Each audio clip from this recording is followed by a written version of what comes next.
Sorry, running a few minutes late, everyone. I was watching some Taylor Swift videos. Uploading.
Oh, yeah. Yes. Woo. Oh, man. Sorry, I was a few minutes late. My apologies. Man, I am so glad to be here, man. I am so glad to be here, man. James, welcome, brother. Let's go Detroit. We are going to talk a lot. At least I want to talk a lot about I'll be honest. Like week one's really not that important. I mean, I'm not disrespecting the Lions here, but week one, in relatively speaking, is not overly important. The week two, week three games. This one's big. This is a huge game because the winner, if the winner will be basically 2 games up. And Detroit and Green Bay play, if I'm correct, was it week 17? Is that right? Something like that. So that's where we're at, man. We're out here. Red Sea. Did the Cardinals cover the spread against the Cowboys? I don't know what happened. So can you tell me how they cover? Because I know there's no way they would have beaten the Cowboys. No way the Cardinals beat the Cowboys. This is going to be, you know what, James? I really want to do this game live. I really want to live stream it. Lions and Packers. I'm probably not going to. There's a few games I want to live stream. A few live stream games. Real quick though, I'm going to try to start doing it every Monday. I'm going to do a power rankings video, and it's going to be just real quick how I rank the teams 1 through 32. I'm going to try to get it out on Monday. That way, when you come on today, you can tell me how right I am about the rankings, because everybody's going to agree how I have their team ranked 1 through 32. Nobody would disagree with me. Nobody. So I'm really excited. I'm going to try to do that. Full disclosure, I haven't figured out how to do Sunday, Monday, and Tuesday yet. I basically made my weekly picks video today. So check out my weekly picks video. It is listed below. But James, I really want to live stream this game. I'm going to try to do more than just Chiefs games. I'm going to try to get on live. If you watch one of my live streams, full disclosure, I use YouTube TV. So I stream from YouTube TV. So there is a delay. I've been told it's like a 5 to 10 second delay. I could upgrade speeds, which I haven't done yet. I'm going to continue to work on it. I'm also going to work on the quality of the live stream, try to add some different stuff in there. But one thing I do is that I go ahead and I do have DraftKings up. So if you are doing some betting during the game, I can help you out. Somebody came on and was trying to tell me like, hey, maybe I should take the score. I think it was 21-10, and they were going to try to take Dallas and some points. And I was like, yeah, I don't know. Harris House 710. Lions by 1,000,000 versus Green Bay. Dan already you know what? I need to go on Luke G's show. I've yet to do it, to eat some crow, and I feel bad.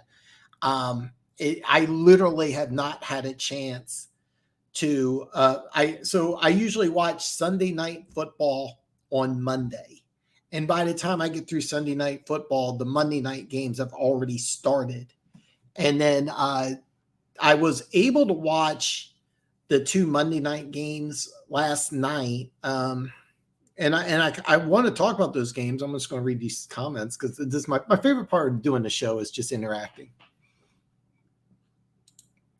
James says Lions by 70. I love it. I hope so. Dan's still upset about week 1. I can see it on his face. That and all this.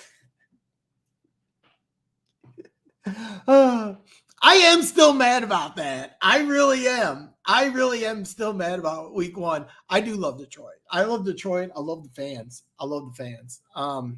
You guys have really helped me out. I love Luke G. I work full time, and on my free time, I put together videos, and I just haven't figured a good balance yet. Once I do, though, I'm going to put more and more content out, and it'll get better and better and better. Speaking of better and better, do check out my weekly picks video. It literally came out an hour ago. Who do you got in a toilet bowl? Broncos versus Bears. It's on my week's video. It's on my picks video, but I'm going to talk about this because I want to bring that up. I hope Brian Branch gets a game-winning pick six. Just to see it. I'm surprised nobody. I want to touch the base on that. That would be funny. Red Sea also nice win this week. By the way, that was easily the biggest upset of the year. And Dallas has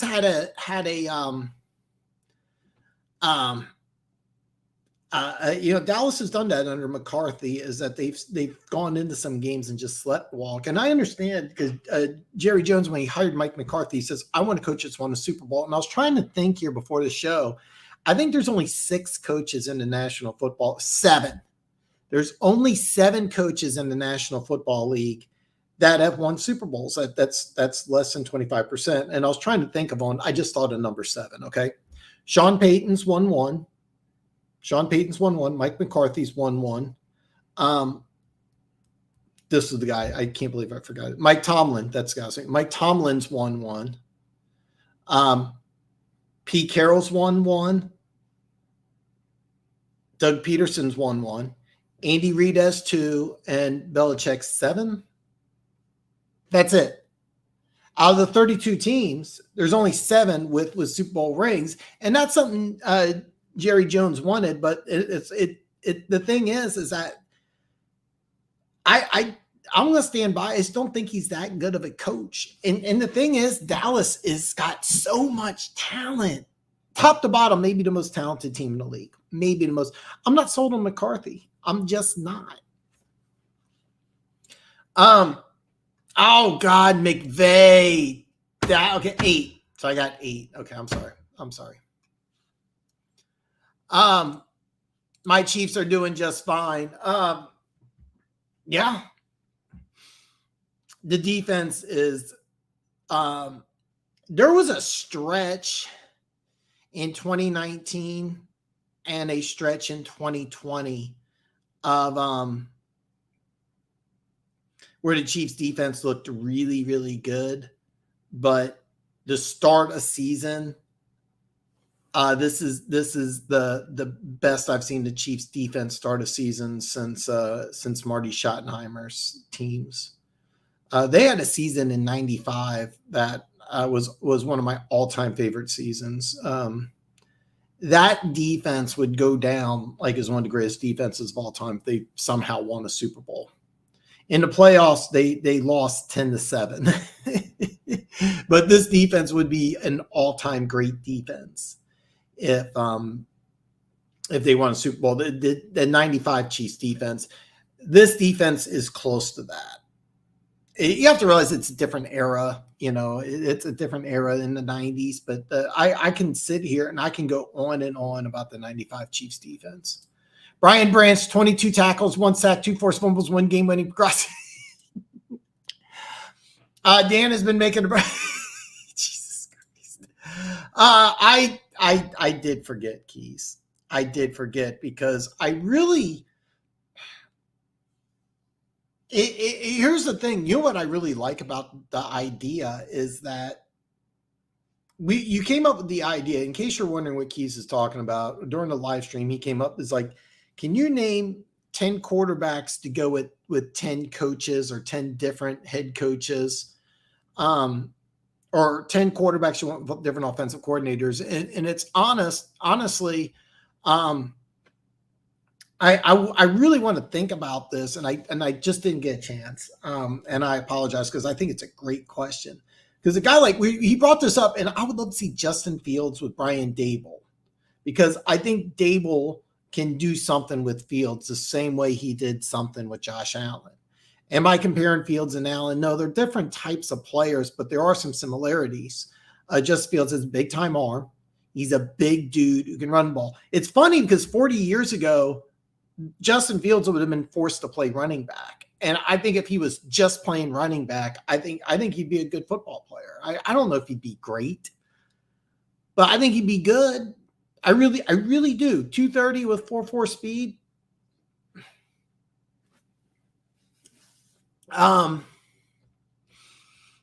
But I would love to see Justin Fields go to a different scheme, and he might need to. He might need to.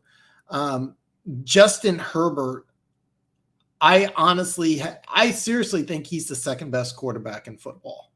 And Justin Herbert, I think, is wasting on the Chargers. And by the way, the Chargers got rid of Drew Brees and drafted Phillip Rivers, a move that Marty Schottenheimer, head coach of the Chargers, was furious about.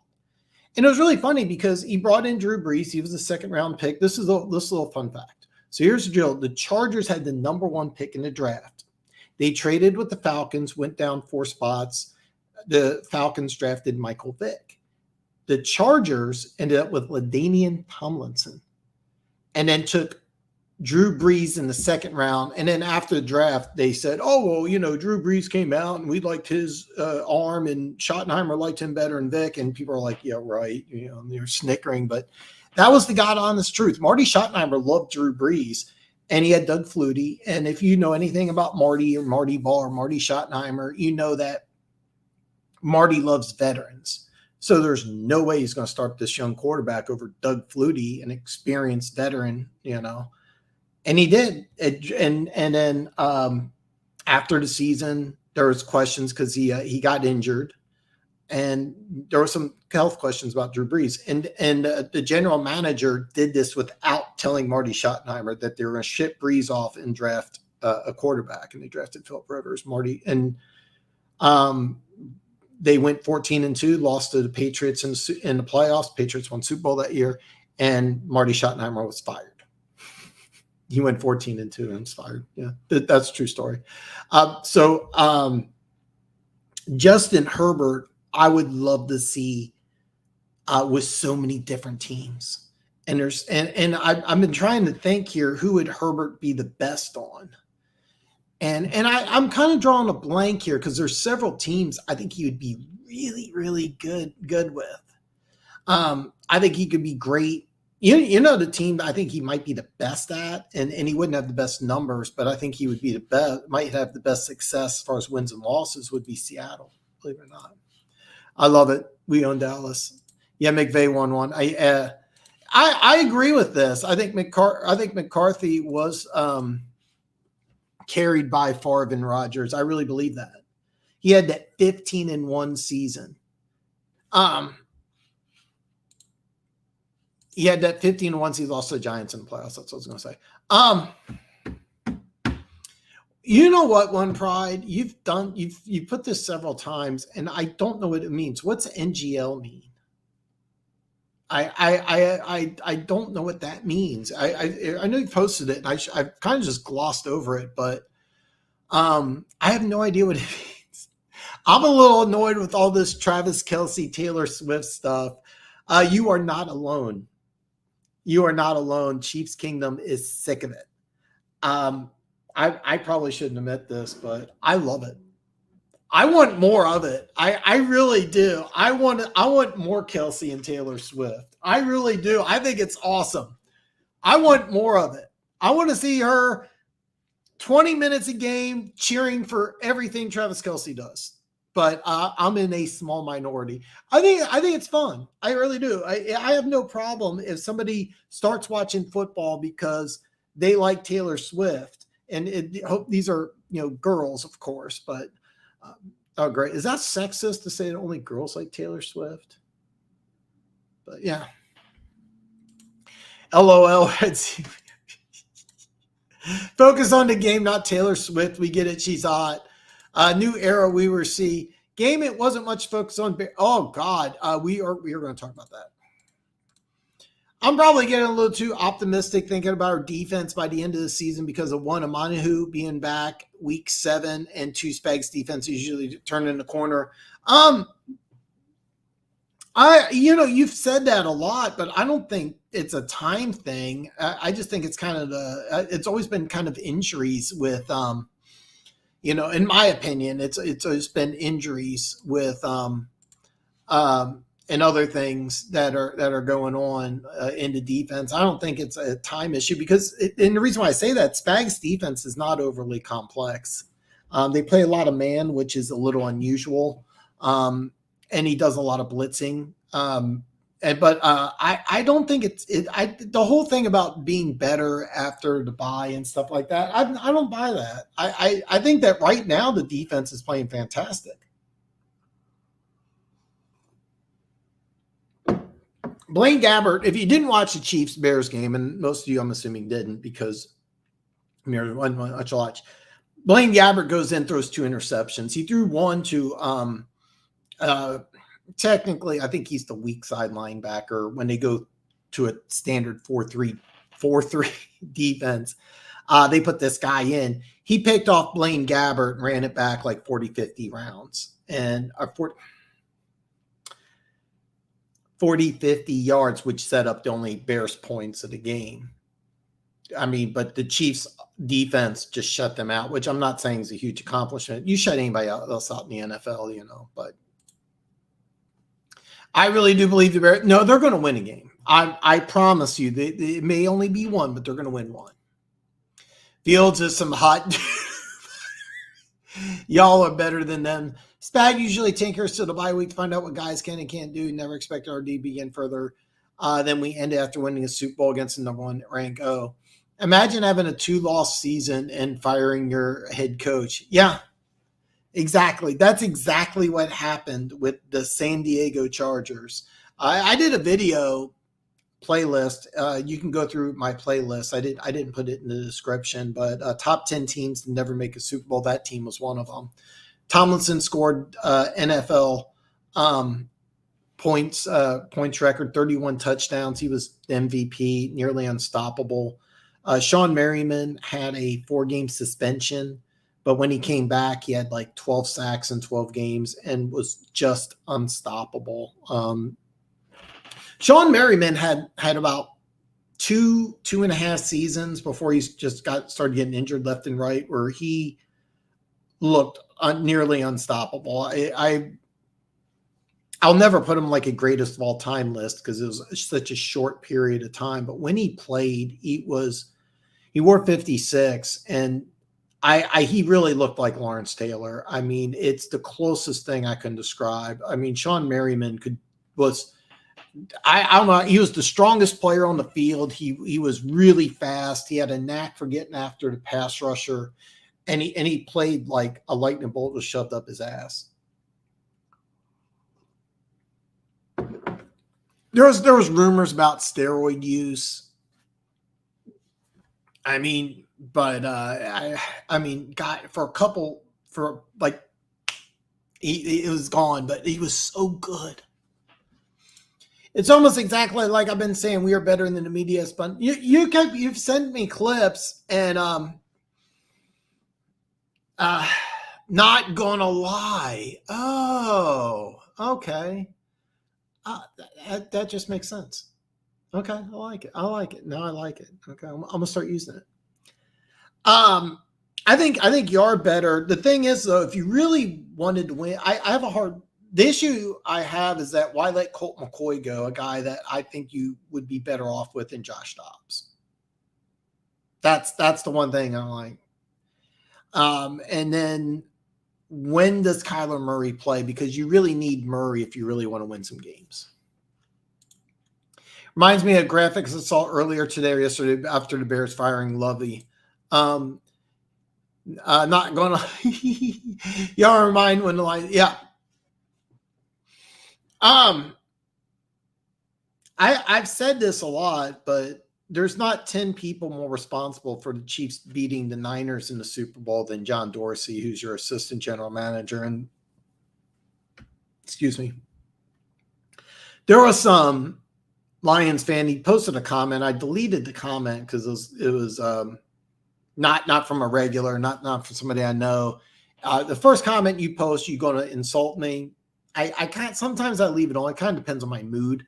I deleted it, but he's like, he said something like, do some damn research or something like that. I know he doesn't hold the title of assistant general manager, but what he did in Kansas City and what he's doing with Detroit is very, very, very similar. And by the way, he turned the Browns around too.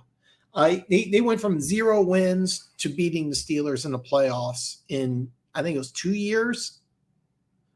And then they wanted, of course, to get rid of him. So I'm glad you got. Yeah, by the way, I'm going to be 49. Oh God, like just a few days. Taylor Swift, DeAndre Swift. I do love. You know what? I was going to start off. I just went directly into the comments, but I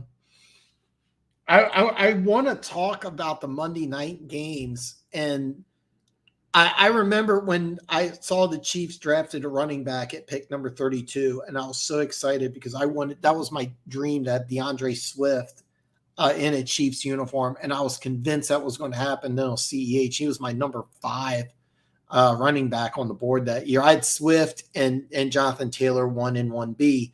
I didn't think Taylor would fit into an Andy Reid offense. I wanted Swift, and I think it would have worked. I really didn't believe. I always believed that Detroit just didn't use him right. That was my thought process. And he goes to Philly, and I kind of feel like Philly kind of unlocked it. But when I've watched Philly this year, I can't articulate what it is about Philly, but their offense looks off. But I love the way DeAndre Swift the last couple of days. Taylor Swift, no. Denver Gator! I'm checking in to say what's up to you guys after Sunday's game. I'm going to bury my head in the sand. I can't take the open mockery that the Broncos deserve.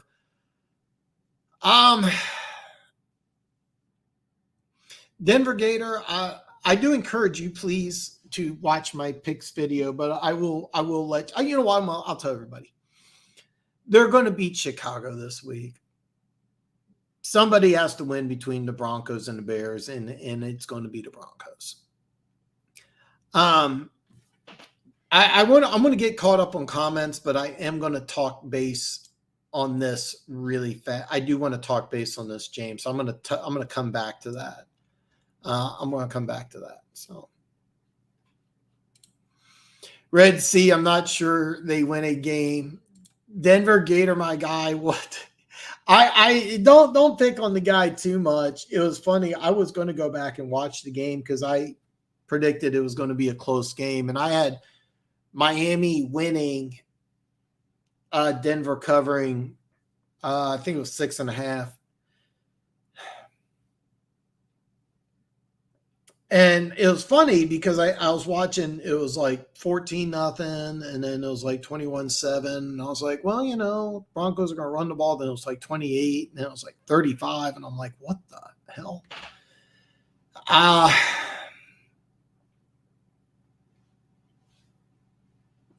And the only thing I can think about is now the defense is bad. They're trying so hard to get a quarterback that they gave up. And I said this, you can't prove me wrong. If the guy who's the Miami, Vic Fangio, by the way, Fangio is the Miami Dolphins defensive coordinator now. If Fangio, if he would have started Drew Lock instead of Bridgewater, he'd still have his job.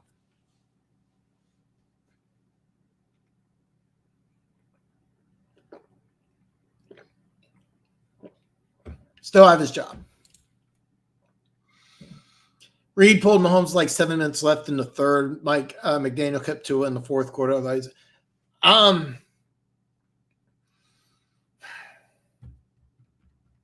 It was 34-0 at half, Keys. Is that right? Was it 34-31? I think it was 31. 31. Man, God, there's some picking on bad week for. Yeah, it is. Bright spot. Mims looks like a beast. Is a beast.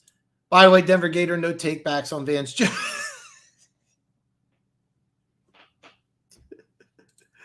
Will Vance Joseph get another job after the Broncos fire him? He actually will. And I'll be honest, if I'm Vance Joseph, if things don't work out, if things don't work out with Vance Joseph, remember he won a national championship as Colorado Buffalo's quarterback. He was the backup, actually. It was a great story. But it wouldn't surprise me if he goes into the college ranks. But they got talent on Denver, and we're only 3 games into the season, but 70? Oh my God. We cut McCoy because he couldn't throw the football. His preseason tape proved his arm was completely. Well, Trevor Siemian was signed before McCoy. I don't even know if McCoy's on a roster. I'll take your word for it. I just remembered against the Chiefs in preseason, I was really expecting him to play more. He played the same amount of snaps as Mahomes, and usually you do that with a starter. And then to go ahead and pull them and then bring in Dobbs, who I don't even know was on the Cardinals roster when you guys played Kansas City in preseason. I was like, yeah, what the hell's going on?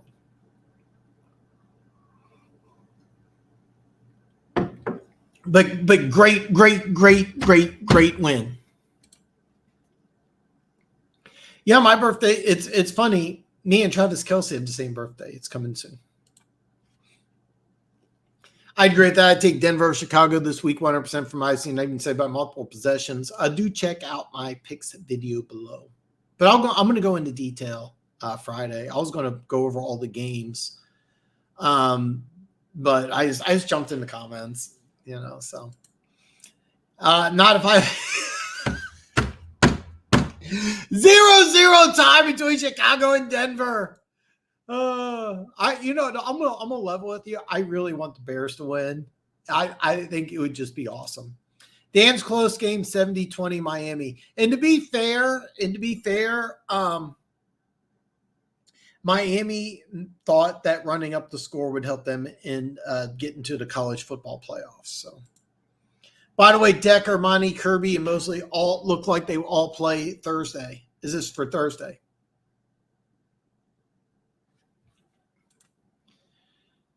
If you want to score, you should definitely.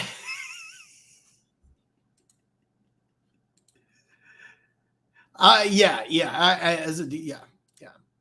He wasn't. You played Clayton Tune. No. We played Colt McCoy in the beginning, and then Clayton Tune. No, Colt McCoy was there. Okay.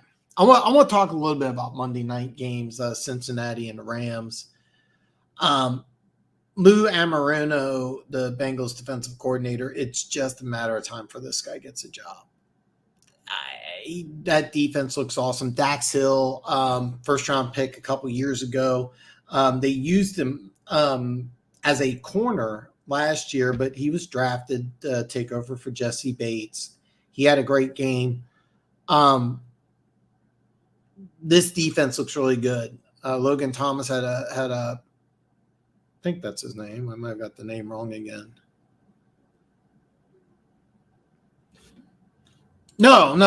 I said I don't think Dobbs played because I don't think he was on the roster. Colt McCoy started that game. So,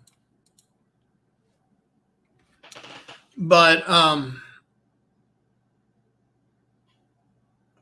I just I love the way the Bengals defense plays, and I think it's just a matter of time before the offense starts clicking. Burrow's not 100%, but Lou Anarumo, even though the trend right now is to hire young offensive minds, he's going to be a head coach. 100% going to be a head coach. If McVay has given his offensive tackles a little bit of help, I think the Rams could have won. Hendrickson is him. I have no idea what that means.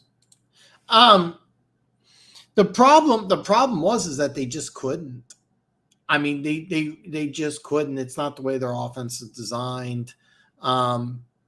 They got basically receivers as tight ends. Andrew Whitworth was so valuable. It's actually funny because when Alex Smith was the Chiefs quarterback, and I don't remember what season this was. I think this was after the Chiefs lost to the Titans in the playoffs. By the way, Chiefs were up 21-3 at half. It was 14-3 with 2 minutes or under 2 minutes left, and I think it was Keith Byard. It could be somebody else. I could be wrong. I mean, this was a while back. I hit Travis Kelce in the head, knocked him out cold. Without Kelce, we couldn't do anything. And that was the famous game where Marcus Mariota threw the ball. Darrelle Revis signed with the Chiefs late in the season for the playoff push, deflected the pass off to the side, and Marcus Mariota caught it, dove into the end zone. It was that game. And the Chiefs, after that game, somebody came out with a poll. Would you take a Super Bowl win if the next 5 years you have a losing record? And it was crazy because it was like 90% of Chiefs fans. And keep in mind, this is when Alex Smith, this is before Patrick Mahomes came. 90%, it was like over 90%. It may even be 95. This long time ago. Said that they would take a Super Bowl win and 5 losing seasons afterwards. I wonder if that's going to happen to the Rams, because remember they gave up a second and third round pick to get Von Miller for 8 games, the 2 first round picks for Matthew Stafford, and I'm looking at the Lions, who are using those draft picks wisely, and they're building something. They're building something good. Okay, Trey Hendrickson. This is what you're talking about. Yeah, with the Bengals. That dude's a monster. His contract, I think, is up at the end of the season. Joe Thuney locked down Henderson at left tackle, a year or two ago. Yeah, Henderson's a good player, but when Andrew Whitworth left, they never replaced him. They were just like, we're going to move his backup over there, our guard. They just put together the offensive line with like duct tape and chewing gum, and that's the big reason why they're really kind of struggling. So the Mariota play was such a fluke. Yeah, it is. It is. It's his best play of his career. It will be the best play of his career. Best game of his career. You're down by 18 in the playoffs on the road. You come back and win. Yeah. But I mean, it's just funny because we wouldn't think that now as Chiefs fans, but over 90% of Chiefs Kingdom would have given up 5 seasons to win 1 Super Bowl. So I'd be kind of curious how you Lions fans feel. Like, would you sacrifice like 5 losing seasons to have 1 year where you're the best? No. I watched Philly and Tampa Bay, and Jalen Carter is a beast. I watched it a couple times. If you didn't see the game, the score was 20-3. And Tampa's defense is playing pretty good. Devin White had an interception, and he, like, after he caught the ball, he kind of just jogged and then ran out of bounds, where the Devin White that I remember, dominating in the Super Bowl and just looking like one of the best players I've seen in football. If that Devin White caught the ball, it might have been a pick six. Tampa Bay's in this game. And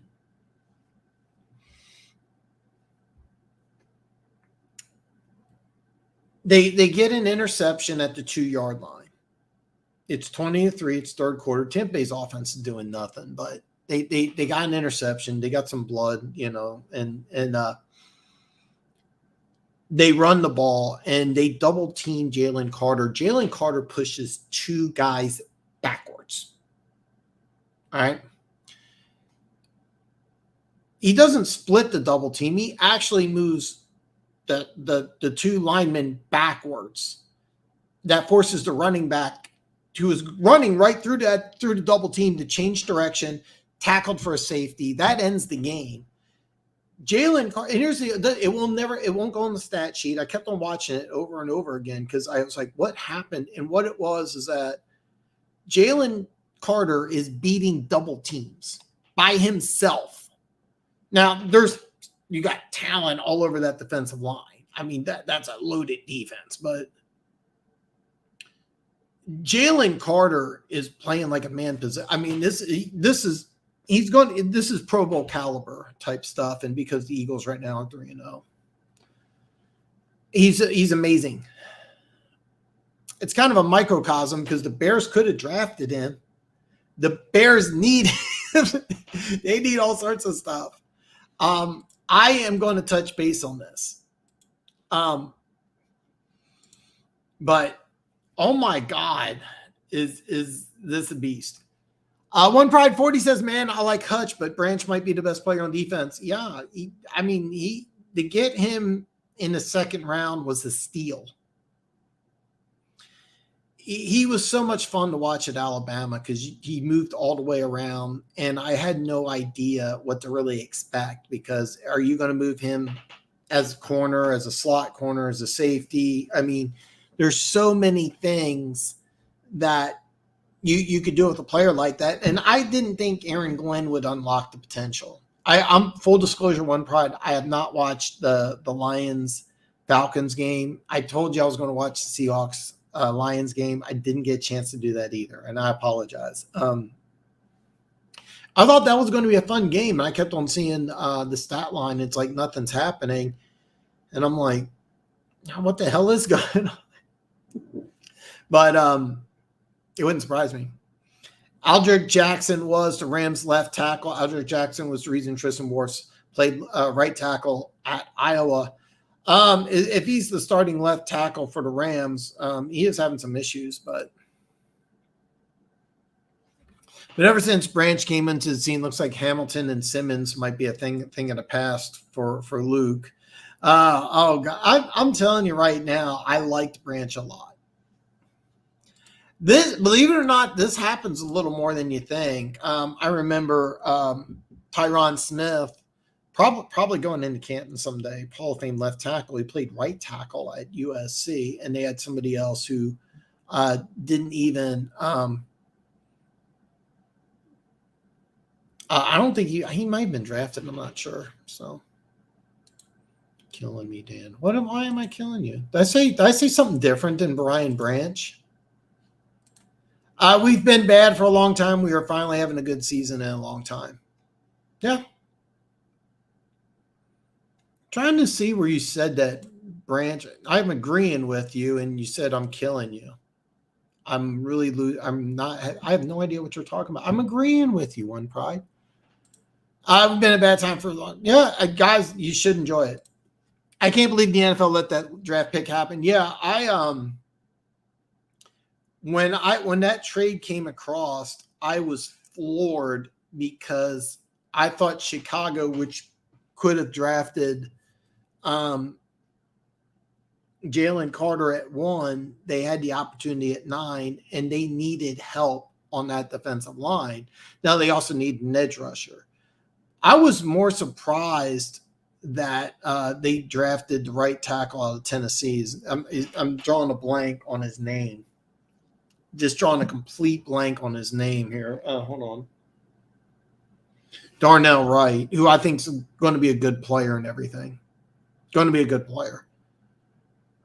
Oh, okay. No.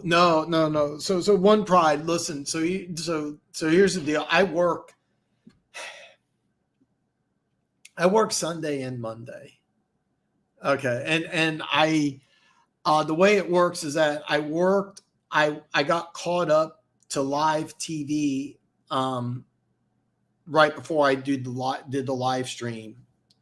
So I only got a chance to watch New England and New York. I wanted to watch the Jets. Believe it or not, when I do the live stream, I try to watch the other team the week before. I try to get an idea of their depth chart. I look at the Chiefs depth chart. I actually do some research before I come on the air, believe it or not. If you ever come on my show, I usually try to give you like an outline of questions I ask. I do some research. But listen, One Pride, I'm sorry, man. It's just Sunday, Monday, and Tuesday. I haven't figured out yet. Sunday, I don't get a chance to watch near as much football as I would like. And then I go live on the Chiefs games. It's a lot of fun. You join me, you know. Sunday night football, I watch on Monday. Monday night football, I usually watch on Tuesday. And today I got a little, but that I apologize. But yeah, I get that, man. It's a time thing, man. I unfortunately I'm working like it's a bad excuse, I know.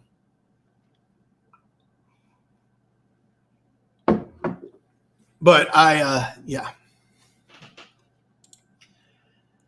was wondering, that was the number one thing because he exploded week 2, and I was kind of curious how Atlanta's going to use him. And I also wanted to see Desmond Ridder. I kind of wanted to see what he looks like in a big game, and I thought going to Detroit's a big game. And I full disclosure, I haven't watched Atlanta play at all this year. I haven't. I really haven't. TJ Watt, Max Crosby, Aiden Hutchinson, Myles Garrett, Micah Parsons. Are you talking about defensive players of the year? Defensive MVPs? Guys that you like more than Jalen Carter? If you're getting these numbers from PFF, if you're getting them from PFF, don't bring them up here. But Karliftis is right up there. Judon. By the way, sorry, Dan. No. I got it. By the way, Matthew Judon's amazing. Do you think losing Diggs is a big loss for the Cowboys? It's one that they should have overcome for Arizona. It really is. It's one they should have overcome. Parsons has been getting killed. You know, it's funny that you said that because that was the issue with him in college was that if you put Micah Parsons on the field and you say, see ball, get ball, there's nobody better. If you ask him to diagnose a read option, he was terrible at it. And that was one thing that the NFL really, really didn't like about Micah Parsons coming into the lead. That was one thing a lot of people didn't like. And that's one of the reasons why I love Dan Quinn so much is that they said, okay, look, you have a problem reading and diagnosing plays. Great. We're just going to make this simple for you. On certain plays, we're just going to have you go after the quarterback. See ball, get ball. When you play linebacker, we're not going to ask you to do a lot of reading and reacting. Arizona figured out a really good game plan. And I think that might have been it. I'll be honest. I only saw highlights. I didn't watch the full game. Red Sea, man, it's always good to see you, brother. Me and you DM each other. By the way, all my social media is below. Me and Red Sea communicate on Instagram, whichever social media platform. I do Facebook, Twitter, and Instagram. Those are my only three, but hit me up. Me and Red Sea chat periodically. So Red Sea, don't forget to check out my picks video, please.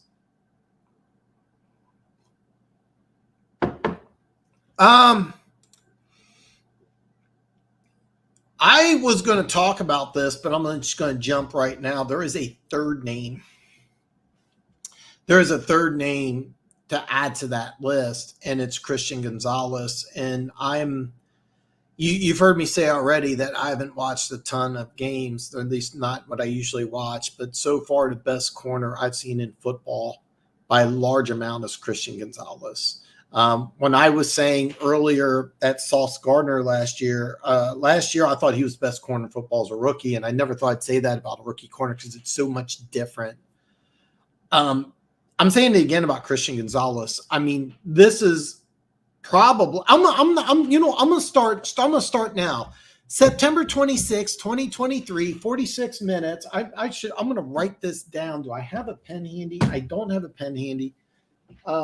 I should. It's funny. Like, okay. 46 minutes. I'm going to write it down here. 46 minutes here. Christian Gonzalez, the best corner in football. There is no weakness in his game. The more I kept watching him, so early on,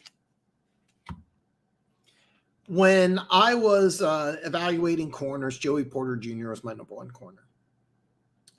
Witherspoon I liked, but I don't know what it was. I remember Luke G saying he thought he was going to be a safety, and I was like, Luke, you don't take a player like that and draft him and turn him into a safety. Then I started watching Gonzalez more and more, and I think one pride, it was either you or Funk, and I can't remember which one, just kept on raving about him. And I thought he was a much smaller dude, and it turned out to be, he's like 6'1", 6'2", 200. I remember thinking he wasn't aggressive enough. He wasn't, he just didn't have that fire. And I was dead wrong. The only issue with Christian Gonzalez in college is he was so good, he made it look easy. And I'm watching him in a Bill Belichick defense do everything. He stuffs the run. He takes on the wide receiver number one, and he shuts him down. He makes plays. I know he ran like a 4.4. He looks like he's faster than that. And he's a big dude. He's what you want in an NFL corner. I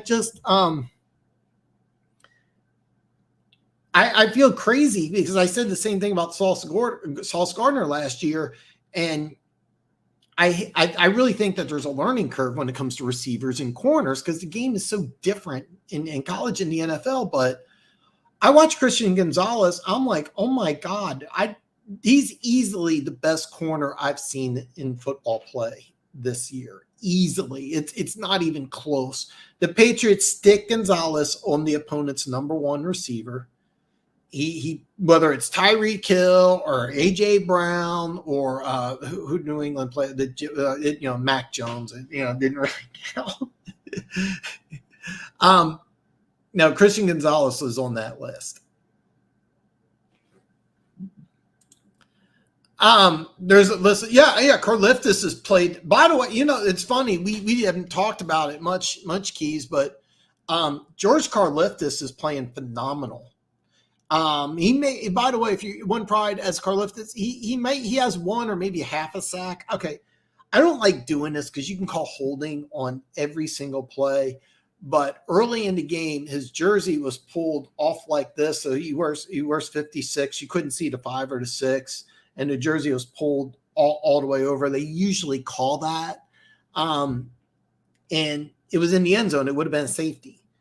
And he ended up, causing a lot of problems. Karlaftis has played lights out in Kansas City. Has played lights out. So obviously the other with the percentage. Yeah, exactly. Karlaftis is this Chiefs defense is really, really, really. Yes, too. Okay. Karlaftis played lights out. This Chiefs defense is really good. Real quick on that Diggs point, for all you Dallas fans are bitching about, fun fact, Arizona was out their two best players in Budda Baker and Kyler Murray. as well as being down 4 defensive starters. Well, it's funny because I don't want to pick on Cowboys fans, but going into the season, they thought Stephon Gilmore and Diggs was the best corners in football. And I'm like, really? Gilmore's 34. He's not the same guy. He won defensive MVP, I think 2019, 18, maybe 17. He's not even close to that guy. I'm not even sure if him and like Patrick Peterson should switch over to free safety. But I didn't think that. And I thought Diggs last year played okay. I'll be honest. Like when I look at the Dallas defense, I thought Diggs is a good player, but I would say he's like number 3 or number 4. I mean, Micah Parsons is my pick to be defensive MVP, but yeah, he had problems reading and dissecting plays, but I mean, he could still be defensive player of the year. His size speed ratio is ungodly, and they use him the right way. Maybe I do think, no, I'm not dogging your team, Red Sea. I think that I really believe that Dallas probably came out a little flat. No disrespect. I would love nothing more than see Arizona beat San Francisco next week. I wasn't wild about his coverage either, but he's an edge. If you're talking about Micah Parsons, yeah, or Corliftis. I don't know which one. Against the Bears, I mean, he really just really caused a lot of problems for Chicago. He really did. He was him and Chris Jones really caused a lot of problems. A lot of it was Justin Fields is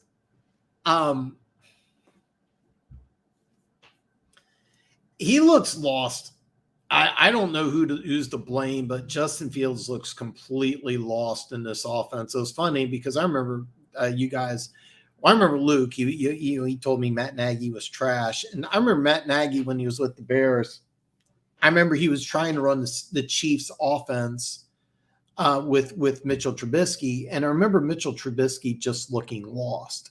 He looked confused. He didn't look like he knew what he was looking at, and Justin Fields looks like that.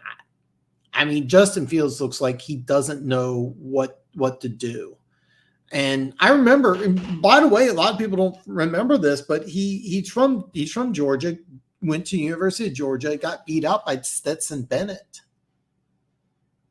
He got beat up by a guy my size, almost the same age. and he goes to Ohio State, and I remember Ryan Day, I think that's his name, Ryan Day, is like, he's 6'2", 230, runs a 4.4, and can throw the football 60 yards. We just kind of got to just figure out not how to fuck this up. I mean, Ryan Day gets this guy, gifted this guy, and he's like, yeah, how do you fuck this up? And what they did at Ohio State was super simple. It was go to read number 1, go to read number 2, run the ball. And if you treat Justin Fields that way, it looks like he has no idea how to read and react to defenses. And here's the deal: when you're a dude who's 230 and you run a 4.4, are you really going to learn how to just go back and forth? You don't, because you're so used to running the ball. But, I kind of want to rant there. But, yeah, the Chiefs' defense played really well. But a lot of it's Justin Fields just looks really confused out there. He looks really confused.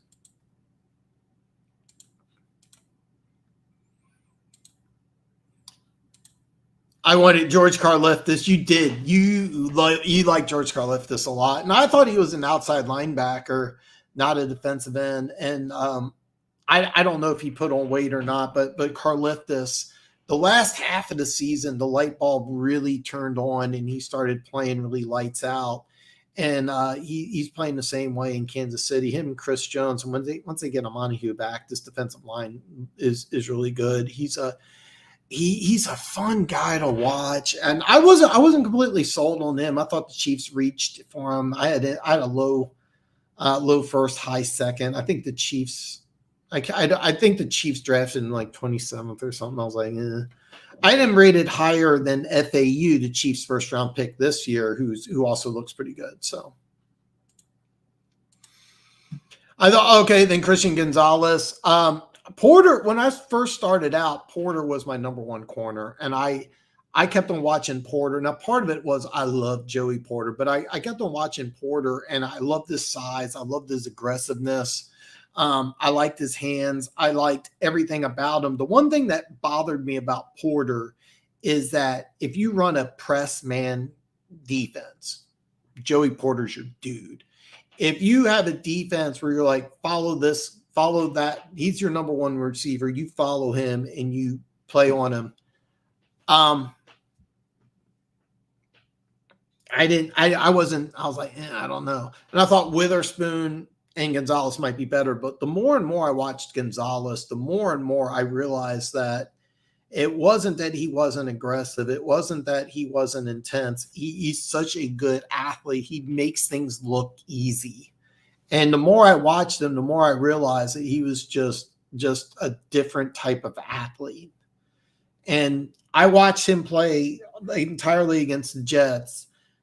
And I watched a little bit of the Dolphins game, but they put him on Tyreek Hill one-on-one, just like that's your guy.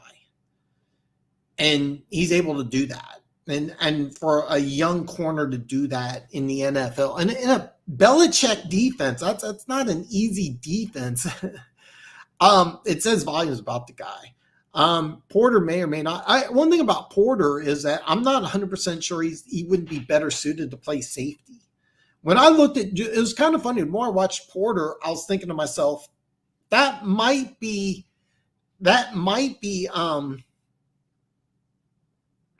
a guy who's better suited to play safety. He might be a guy who puts on, what I call the NFL 20. You might want to move him to safety. I don't know.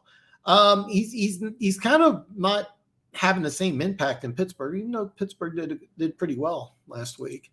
Yeah, I don't really care. I don't think players should be penalized for making a sack at the same time as his teammates. Some places don't count. Yeah, it's kind of funny because here's the drill. Here's what happens. And you see a lot of this too, is that two players get to the ball or get to the court. I'm sorry. Two players get to the quarterback at the same time. Some services will say one player got a sack. Some services will say another player got a sack. Some will split it down to half. If you're the player's agent, and Chris Jones's agent probably doesn't do this, just fucking with him. But if you're an agent, you count that as a sack when you're negotiating salary. But that's why I'm not a fan of like different metrics, because some metrics, I'm not joking. I've seen this where one metric has a player with 10 sacks, another metric will have a player of 7.5. It really does vary that much. I just kind of, one thing about Karlaftis, I don't know about the sacks, but when I watch him, he's highly disruptive. Like Jalen Carter forced a safety by pushing a double team backwards. That's not on a stat sheet, but that's great. He caused 2 points. That ended the game. Once Philly got that safety, it's game over. And Jalen Carter caused that play. It's not going to go on the stat sheet, but he got double teamed. Another thing is that you're on the Eagles. You're going against the Eagles defense, and you're like you single out Jalen Carter. That's the guy you got double team, and you double team the dude, and he still beats it and forces a safety. So, am I ranting too much on Jalen Carter? Karlaftis getting 3 of his tackle for losses against the Lions with no CJ playing is pretty phenomenal, Dan. I've been really impressed with Karlaftis. Yeah. Those percentage where it edge dances definitely has some effect, given how he's been asked to kick inside at times when he joins. Yeah, and that's another thing is that George Karlaftis. Am I saying his name right? George Karlaftis? Yeah. Okay. Let me do this here. What they're doing is really crazy. At times, they've had Karlaftis move to nose tackle, and they put Chris Jones at one end, and they'll put another defensive end on the other side and have a 3-man front. And they've been getting really creative, and it's something really new. It's completely unlike Spags, but Karlaftis, they use him inside. Yeah, it's really weird. Yeah, that was great. Okay. Yeah, we're hearing all about that was Dallas D-liners and insane press rush. Excuse me. Yeah, all we were hearing about that was Dallas D-line and their insane pass rush win rates. My holy king, welcome, brother. I don't recognize you, so if you haven't already, hit the subscribe button, man. Great to see for you. Just feels needs to go no. Okay, this is going to take as good a time as any here. I'm going to bring this up. Eberflus is the Bears head coach. It's only a matter of time before he is fired. It's only a matter of time. The bye is week 13, I believe. I believe it's week 13. I don't think he's going to make it. I really don't. Hold on here. I apologize. I should have had this brought up here. The Bears play on Thursday night really soon. Okay, Thursday night, Washington. Okay. The next game is week 6, and that's at home against Minnesota. All right. I think he's going to be fired after that Washington game.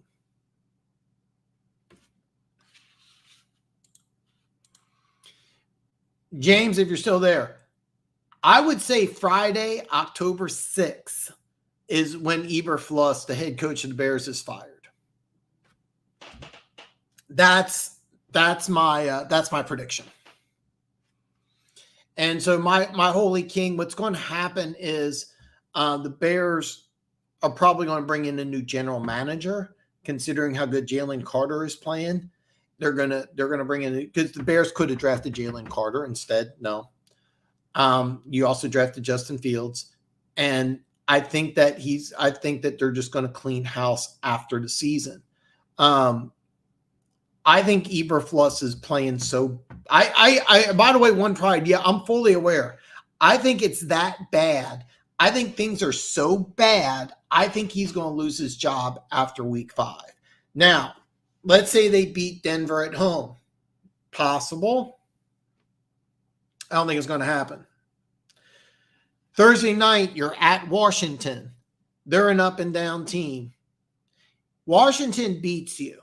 And there's a definite possibility you go 0-5, and you're going 0-5 after that embarrassing loss that everybody watched. Taylor Swift made sure of that. Everybody watched. And then you lose against a winless team at home, the Denver Broncos. And then you go to Washington. Yeah, I think he's going to be fired. I know the Bears usually don't do this. I think things are that bad. I think he's fired. And then Justin Fields, I think when you look, this is a great quarterback draft. My holy king, listen, man. I don't know if you do any draft stuff, if you're new to the channel or not. I don't recognize the name, so I'm assuming you're new. We do a lot of draft stuff here. I will be live during the draft. This is a good quarterback draft. It would make sense. I thought I had some questions about his athleticism, and I thought he was more of a 3-4 guy. I remember he didn't run at the combine. I remember he ran like a 4.7 something.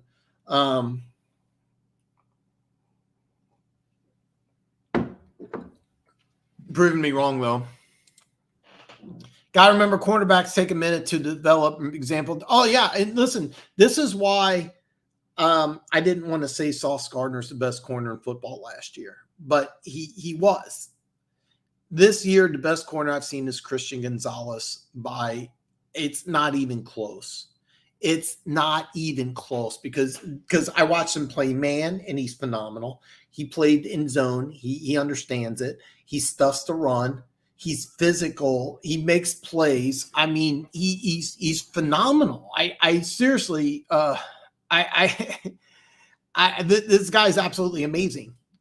Christian Gonzalez is phenomenal, and it's funny because Sauce Gardner looks like he's taking a full step backwards. So I don't understand. But yeah, corners takes longer to develop a corner you have to understand wide receiver and corner is so much different in the NFL than it is college. It's such a different thing. There are some corners that go to team number 2 and they play so much better. It's happened. So Karlaftis, if I'm getting his name wrong, I get his name wrong. Me and you know he is. Bears usually don't fight. I agree. Listen, I got the Bears schedule pulled up right now. I think October 6th, I'm going to be on Friday, and I think we're going to talk about Matt Eberflus getting fired. That's what I think is going to happen. I think the way you see it during the season, if they have a guy on staff that they're interested in seeing him on an intern basis, you know what, Keys? I don't know the Bears assistant coaching staff off the top of my head that well, to be perfectly honest. I usually know the coordinators, but with the Bears, I'm not 100% sure. Their offensive coordinator, I can tell you absolutely not. And Alan Williams, he's the defensive coordinator. I don't think that he's somebody they really sometimes it can be a different person completely. It could be like a special teams coach. It could be like a former defense. By the way, I'll give you a prime example. In Miami, when the coaches were fired, they turned to Dan Campbell, who wasn't a coordinator, if I remember correctly. I think he was a tight ends coach, and it was crazy at the time. They're like, why the hell are they promoting Dan Campbell? And the team played better under Dan Campbell. I don't know if there's a coach like that on the Bears staff. I really don't. I seriously think that they're going to fire Eberflus. I really think, and I think after they fire him, then there'll be a chance. So, Dan, I wasn't talking about Gonzo in this comment. I was talking about Porter. If you're talking about Porter having better hands than Gonzalez, I get it. But and if you're also talking about Porter needing a year to develop, I agree with that. And that's what it looks like in Pittsburgh so far. I watched the Raiders-Pittsburgh game. I watched that full game. I watched on Monday, but and he's not even starting. That's why watching Christian Gonzalez is just like unbelievable.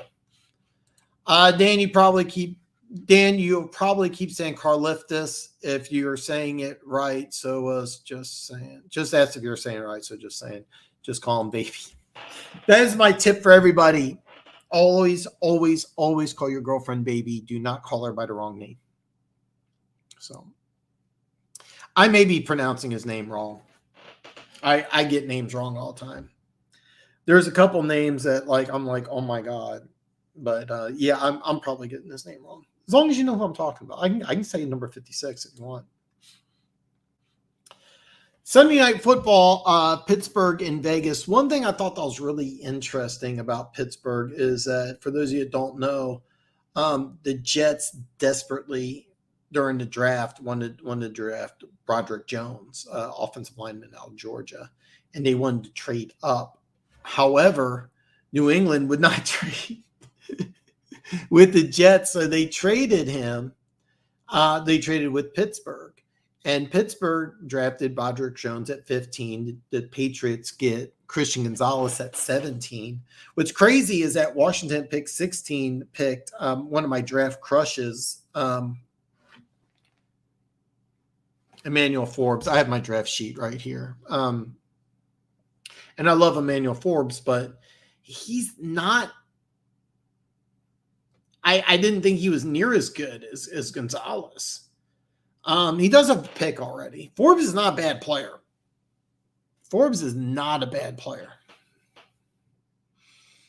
But not on Gonzalez's level. But Broderick Jones, 14th pick in the draft. You traded up to get him. They're not even playing him in Pittsburgh.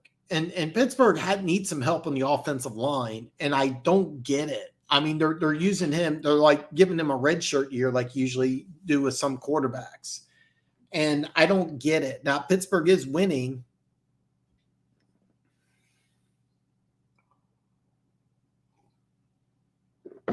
They're 2-1,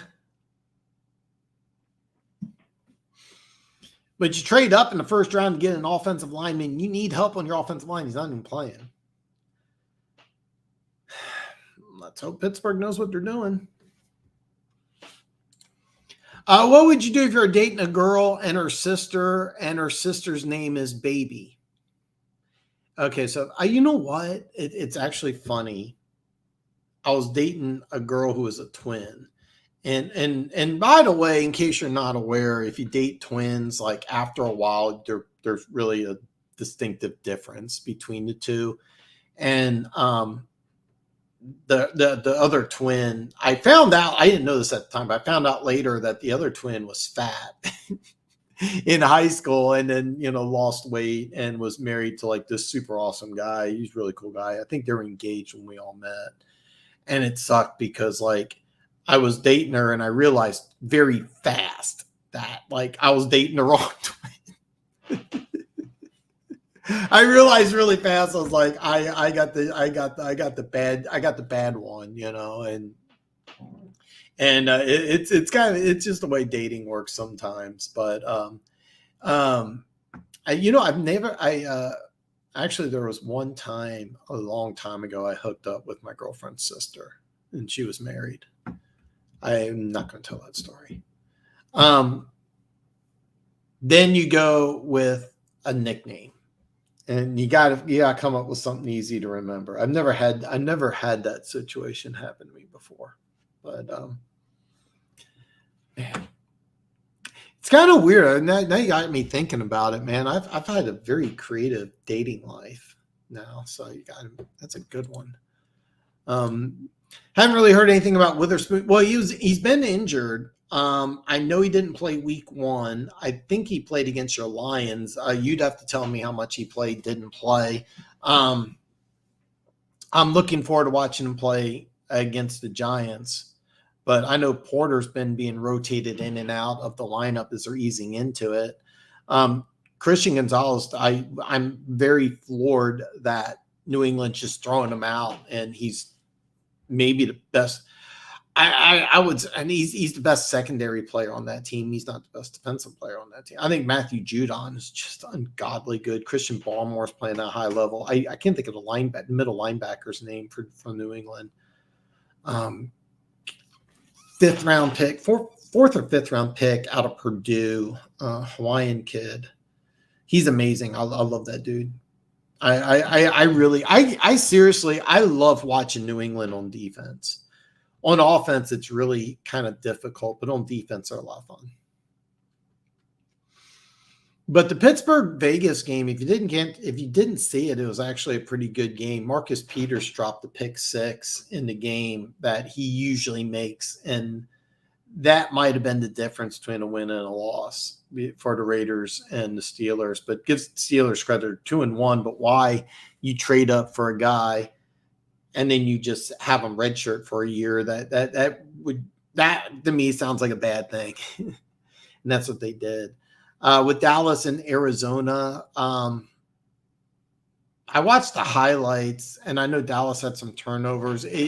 No disrespect to Red Sea, but it really just seemed like Dallas just kind of didn't. It's more of a Dallas lost the game than Arizona won the game. I still think Dallas is one of the best teams in football. I think talent-wise, maybe the most talented team in the league, maybe. I'm just not sold on Mike McCarthy. Never been sold on Mike McCarthy. You just subscribe to Hawkeyes. Yeah, exactly. By the way, Laporta, one pride, was it? I could look it up, but 8 catches, 84 yards, and a touchdown. he got cooked by Reynolds. Which one? Who? God, I'll tell you what, though, Laporta, I know the stat line was impressive. So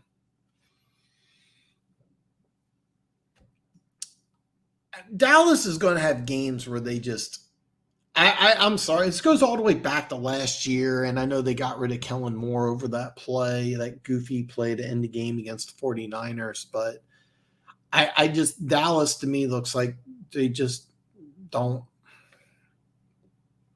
I look at Dallas and I see a team that's just not very well coached, in my opinion. And coming in flat, I'm going to blame the coach. I'm not sold on Mike McCarthy. I talent-wise, as good as it gets. As good as it gets. So, but it is Arizona. Look, they got lots of draft picks. They're going to be an interesting team. Maybe not, the one thing that Red Sea keeps telling me over and over again is this team's not that bad. And I'm kind of on board now. Chiefs and Bears.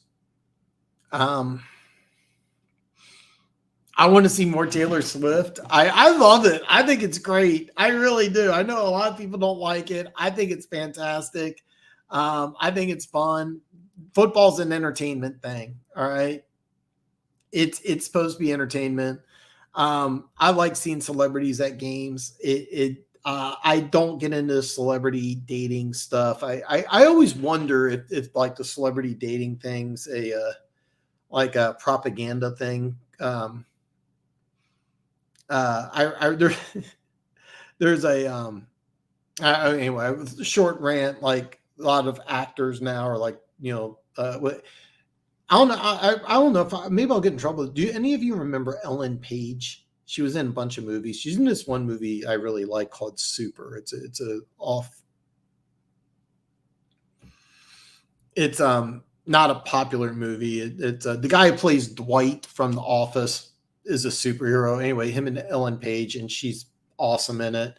She goes by Elliot now, like as a dude. It's weird. So anyway, but anyway, okay, yeah, it's so awful. So like, she was dating like some high class, some top tier celebrities, and then I thought it was a publicity stunt that she came out as gay. Now she's a dude.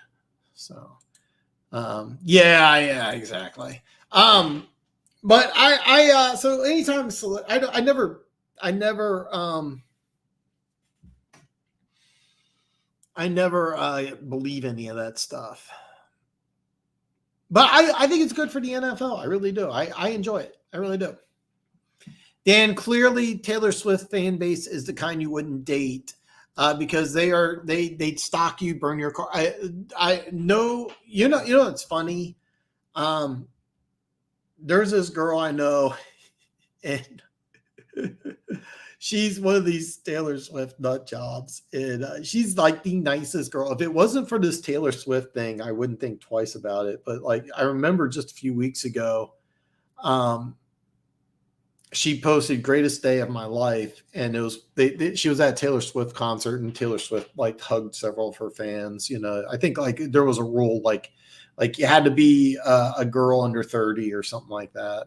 Anyway, that was like her Facebook picture for like a year, and I was like, this was 8 years ago, and I'm like, this is the greatest day of your life that you got a hug from Taylor Swift. Like, you need a better life. But yeah, they're nuts, man. They are nuts. Dance a spatula. Yeah, yeah. And they'd stalk you. Yeah, Taylor Swift. Yeah, they're not. Seriously, they're not all. They're not playing with full deck. Do I like seeing it though? Yeah, I do, and I think it's fun. Chiefs fans are already sick of it. Laporta did have a good game. Yeah, I know. I think it was 8 catches, 86 yards, and a touchdown. You're gonna like him. You're gonna like him. He's mostly a wide receiver, but you're gonna like him. Seattle and Carolina played. if you're Carolina and you're trying to win this year, you want Andy Dalton playing. If you're building a team for the future, you want Bryce Young playing. And bottom line, this is not going to be a good team, the Carolina Panthers. They're 0-3. I have no idea if Andy Dalton's going to play or not. But I think the team, if they want to win this year, you go with Andy Dalton. But I think that what they want to do is just throw Bryce Young into the fire, and then they're trying to build, whether it's 2024, 2025. Seattle winning against Carolina, what does it say about them? I don't know yet. I really don't know yet. They play on Monday night. That's going to be a big game because Seattle has a chance to go 3-1. Oh my God. I got Gooch in the house. The talent is here. If it goes bad, absolutely. There's 1,000% chance if things go bad, there's going to be a song about Kelsey. There is a 1,001% chance that this is going to happen. I'm going to let you know right now, my pride, this is not going to end well. Like, I promise you, this is not going to end well, and there is going to be a song about Kelsey. There's 100% chance that this is going to happen. But am I enjoying it now? I am enjoying it. I really am. I think it's fun. They're playing with the Broncos playbook. Which team? The Hawkeyes or I said this before draft. I mean, you guys are gonna like this guy. He's basically a wide receiver. That's it. But yeah. Had to update your reference to make it relevant. Which one? I'm so excited. I always get excited when Gooch is in the building. Gooch, man, how are you doing, brother? Okay, Swift fans, Dan, you said they're not playing with a full deck. I updated. Thank you. Yeah, because they're playing. Okay, I got it now. Yeah, it's funny. This girl is such a nice girl, but her thing with Taylor Swift is like I've never seen. Maybe I'm not really impressed by celebrities, to be honest with you. I have a lot of respect for actors because I can't do it. I know for a fact I can't do it. But I've never looked at like an actor or a singer and just been like, oh my God. I met actually the best story is I met Andre Rison. I was wearing an Andre Rison jersey. I met Andre Rison at a strip club. That was pretty cool. I met Derek Thomas at an autograph session. I asked him about Deion Sanders. And it was kind of cool because he's like, oh yeah, me and Deion, we grew up in Florida together, real good friends. And it was like a line of people, so I couldn't sit here and just keep talking. Actually, there's a better Derek Thomas story I have. I'm not going to tell. It's actually a great Derek Thomas story, but I'm not going to tell it. It's nothing overly bad. It's just I'm just not going to go there. I'd be that way if I got to meet Betty White. I've never been that way. So like this girl who's like, she's a nice girl and everything. And I would have told you she's kind of just this normal girl. And then her Taylor Swiftdom is just insane. And I don't get it. I don't get it. It doesn't,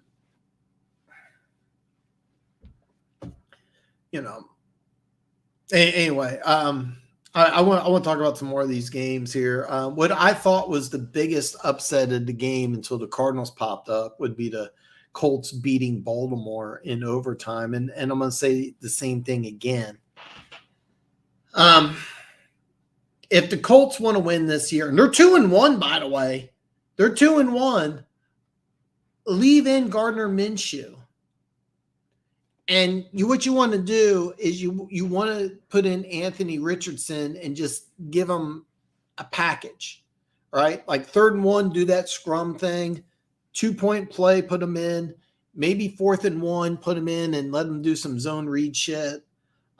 Maybe put him in on 1st down, do a zone read. If you want to win this year, use Gardner Minshew. That's a big win. Colts go to Baltimore. I'm fully aware, by the way, Baltimore has I'm fully aware Baltimore was missing 7 starters. I'm fully aware. It's still a big win. And if the Colts keep in Minshew,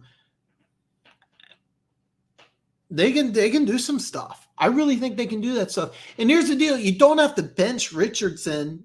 You just don't start him.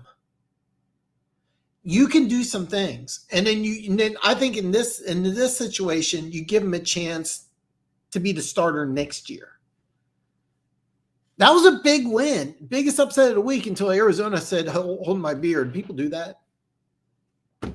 Big T! What's up, though, Dan? Hey, man, I'm just living the dream, brother. I'm glad you're here, man. The Big T, man, I don't recognize that because it's a cool thumbnail, man. So if you're new here, it's your first time, make sure you hit the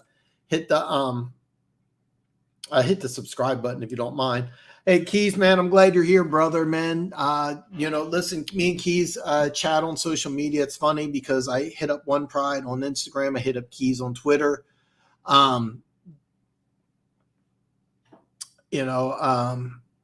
Just saying, you guys didn't hit me up on social media. What the Jets did is they signed Trevor Siemian.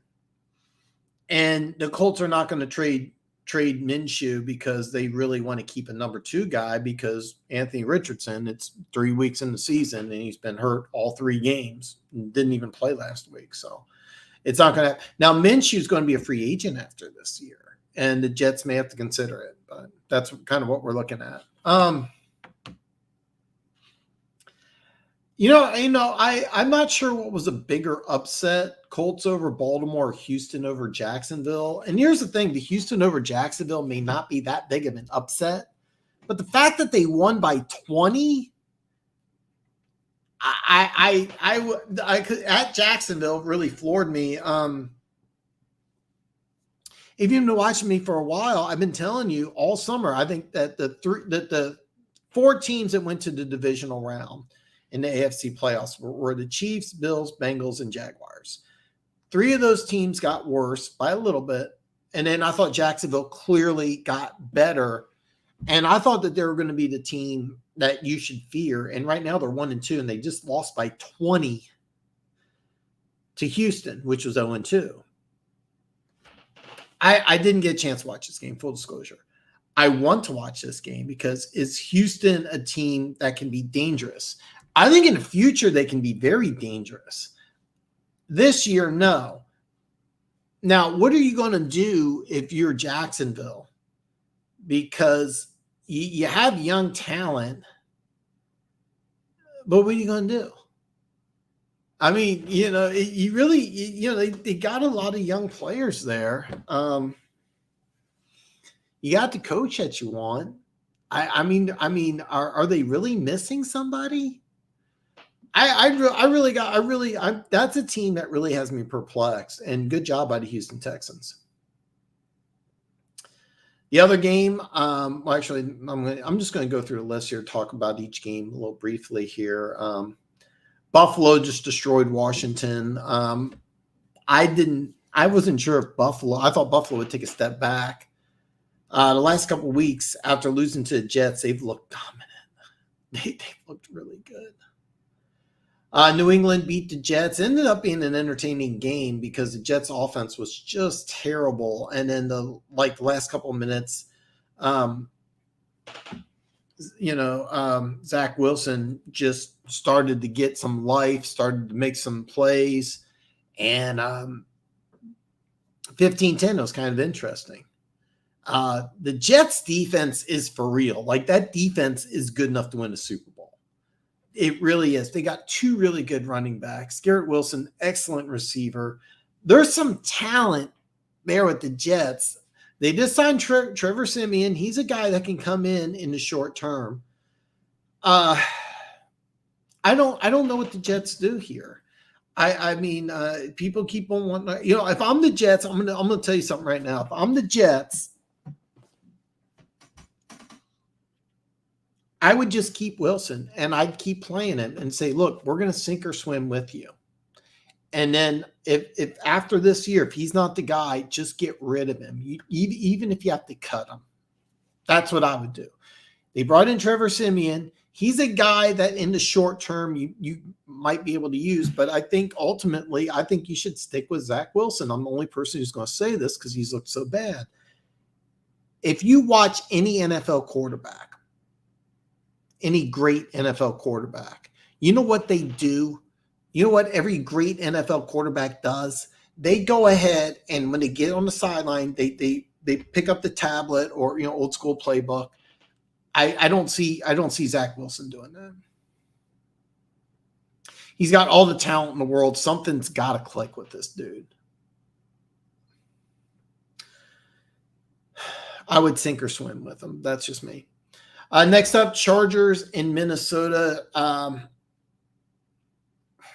I keep saying this. Justin Herbert might be the second best quarterback in the National Football League. I think he's that good. I really, really, really believe it. I really believe it. I every time I watch this kid, I'm just amazed. I mean, he's got the athleticism. If he really wanted to, he could put on the NFL 20 and play tight end. It wouldn't be that big of a stretch. It really wouldn't. The dude can run. He's got a big arm. I mean, is it Mahomes or Josh Allen power? No, it's not. But this guy can make any throw. He's super athletic. He doesn't get rattled. And it's just a shame because that coaching staff, it's just a bad deal at the Chargers coaching staff. But they won. Minnesota's 0-3. So here's the drill. You have Minnesota's 0-3. The Bears are just a disaster. You got two teams that are 2-1. Packers Lions playing Thursday night for first place. I could see Minnesota getting back into the fold. I really could. But these other two teams, the Packers and Lions, whoever wins this game and goes 3-1, that team would have to take some losses. Right? Minnesota has to win some games. Minnesota plays Detroit twice the last 3 weeks of the season. But it makes Thursday night such a big game. It's going to be so much fun. I can't wait to watch it. I can't wait to watch it. I wish I could go live. I wish I could live stream it because I think it'd be a fun game. I can't wait. Unfortunately, I'll probably watch it Friday morning. But it's going to be a great game. All right, I talked enough about Lions, Packers.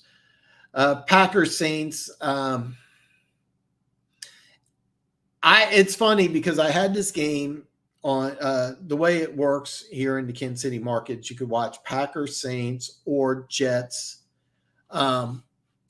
Patriots, or you could watch them both at the same time. But I had to work, so I came back. And if you watch them both at the same time, you have to watch them live with commercials. You can't go back. And I wanted to watch all of Jets Patriots because the Chiefs are going to play the Jets. And I do some research before I go live, believe it or not. I actually do some research. And so I went live and I wanted to watch the full game. So I didn't watch the Saints and Packers, and there didn't seem a reason to be. I thought the Saints were going to win. I picked the Saints to win. To tell you the truth, I think about it, I think the Packers, I picked the Saints. No, the Packers were. You know what? I may have won that game. Now I think about it. I booed myself on my video. Hopefully, if you haven't watched it yet, do watch it. It's a great video. All my picks, but let me see here. Green Bay -1.5. You know what? I won that game. I won that game. I was so mad about myself, but I actually won that game. I have to go back and correct that. So, anyhow, but yeah, Big T. If it wasn't a time issue, I would live stream Packers Lions because I think it's going to be a big game. It's an important game. The NFC North's on the line, and I think it's a big time revenge game for the Packers. And the Lions get a chance to say it's our time. Because if the Lions lose this game, you kind of got to wonder, you know. But if the Lions win this game Thursday night, the Lions can say it's our time. It's our division. And I mean, do I think they're as good as the Eagles or Niners? No, I do not. I'd even throw the Cowboys. I know the Cowboys lost to the Cardinals, but I would say that, hey, look, we're the best in the North. And once you get into the playoffs, you never know what's going to happen. But if the Lions win this game, it's our time. Now, if the Packers win, I'm not thinking the same thing. If the Packers win, I'm like, okay, well, the Lions, could they, still win the division? Sure. I think it's different. I think if the Packers win, it's a sigh of relief. They won at home. They avenged not getting into the playoffs last year, thanks to the Lions. But the Lions win, it really sends a strong message to the NFC North that it's a new era. It's a new time. It's a new day. Because the Packers, for the longest time, had the best team in that division, 3 straight 13-4 seasons or 13-win seasons. Yeah, 13-win seasons. Minnesota 13-4. But people expected it to step back. But they got rid of Stafford. They got some draft picks. They built through the draft. They didn't sign big name free agents until this offseason that they added to draft picks. If Detroit wins Thursday night, it does symbolize it's now our time because it's in Lambeau. If Detroit wins Thursday night and I'm the other 3 teams in the NFC, I'm thinking to myself, I'm not joking. I'm thinking to myself, it's game over. It's just we're gonna have to rebuild next year. I think with the Vikings, they would have the best chance, believe it or not, because if Detroit beats Green Bay in Lambeau, I think Green Bay's got to go, well, we got to fix some things with Jordan Love. We got some young pieces on defense. We got some young pieces on offense. We'll try in 2024, but we already lost at home to the Lions. That's seriously the way I look at it. I think the Vikings have a better chance at 0-3. And by the way, in 2 weeks, the Vikings play Kansas City. I'm gonna let you in on a secret, Big T. I think Kansas City can beat Minnesota in Minneapolis. That happens in 2 weeks. Detroit and Atlanta. I'm sorry to all the Lions supporters. I didn't get a chance to watch this game. I'm going to try, but my free time's been limited. Making videos, working, living life. You have Laporta, who was very, very, very impressive. How's your team going to look when you get Jameson Williams back in a couple of weeks? Your defense has some young talent. Now, here's the way your defense is going. You had great game week 1, terrible game week 2, great game week 3. If you have a bad game against Green Bay, you gotta question some things. I agree. That's why I believe this is a meaningful game. At worst, I see 5-1 in the division. I don't agree there. I mean, let's say you win this game and you're 1-0. You play the Vikings twice in the final 3 weeks of the season, and I really think that those 3 games could be for the division. I really, really, really believe that. You could be playing backups the final game of the season. You could be playing backups. But even with a win, I wouldn't say at worst. But the last couple games of the season are important. You play Minnesota twice in the final 3 weeks of the season, and I still think that could be for the division, the final game of the season, which is in Detroit against Minnesota, by the way. But it also could be that you guys are just resting starters. But this Thursday night game is massive. It's huge. It's going to be a fun game. It's going to be a fun game. It's one I'm looking forward to. Cleveland played Tennessee, and I picked Tennessee. And I'm embarrassed about it. So I'm embarrassed about it.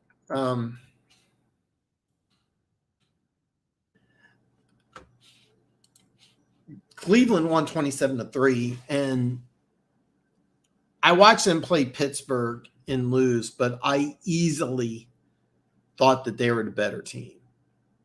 And they lost in Pittsburgh. But they were the better team.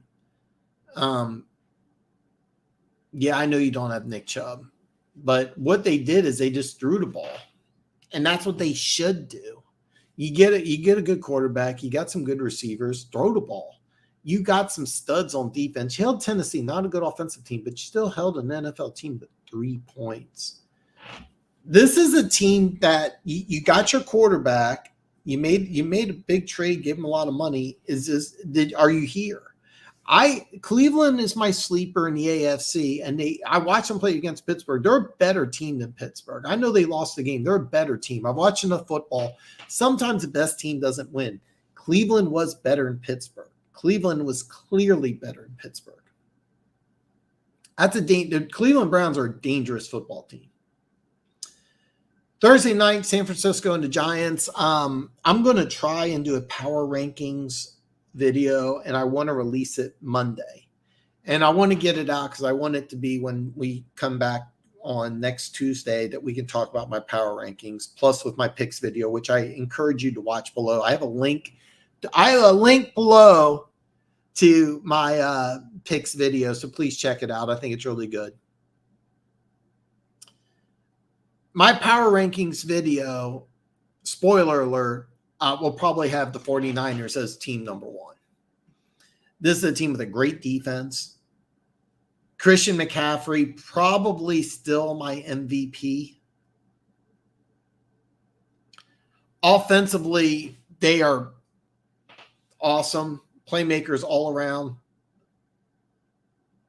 Great defense. They're well coached. If I did my power rankings video today, Bears would be 32, 49ers would be number 1, and then I'd have to kind of pick and choose the rest, but that's where we go. So, our whole team is healthy. Yeah, and it's a long season, man.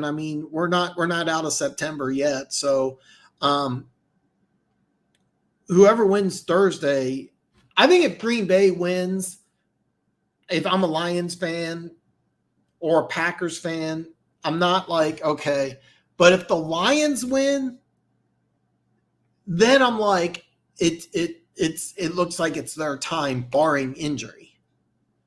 It really looks like it's their time because it's in Lambeau.